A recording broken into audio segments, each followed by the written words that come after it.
Next thing I would like to look at the levels. Okay. Now at Oxinity, we teach children from the age of 6. Okay, from 6 onwards, and teenagers and adults. So this is my agenda, my schedule. The agenda is planned 2 weeks ahead, so you will always be able to see your classes 2 weeks ahead of time. Okay, and check the material, the content, etc. So if we go in, for example, tomorrow, this is my schedule for tomorrow.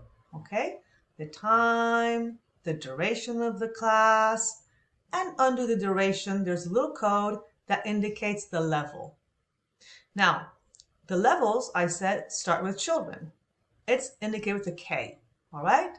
We've got K1 and K2, and it's children between the age of 6 and 8, 8 and 10, and then we would jump, there's another children group there, another kids group, then we would jump to teenagers, and we've got teens 1, like 12 to 14, and teens 2, okay?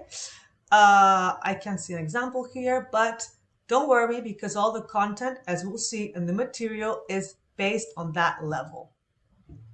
After that, we start with the adult classes. And adult classes start with very, very, very basic beginners labeled by S. Okay? This stands for structure. Now, S1 would be equivalent to what we would like to be an A1. People have never heard English before. They're learning the colors, days of the week, how to say the numbers, the months, the seasons, maybe how to tell time, eventually routines, basic words about food and the kitchen and the house, and they learn the basic structure. I like pizza. I don't like skiing, bit by bit. Then we would continue to a P2. This is progress, progress 2.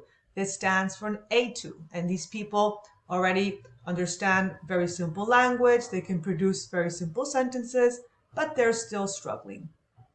Then we jump to a P3, which is equivalent to a B1.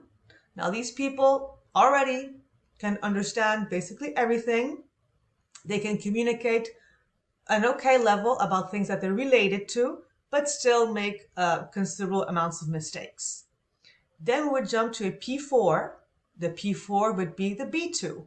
Now these people understand perfectly well. They make some minor mistakes in sentence structure, and they can start talking about more abstract ideas. And last but not least, of course, the P5s. P5 is a C1 level. These people are quite fluent. They're very secure of themselves, and they go for accuracy and fluency. But sometimes I think we shouldn't overestimate them, meaning that if we go back to basic activities in terms of like grammar, vocabulary, and structure, they still have a lot to learn. Regarding the classes, well, we've seen the levels, and let's continue in the next video with what we have to do next.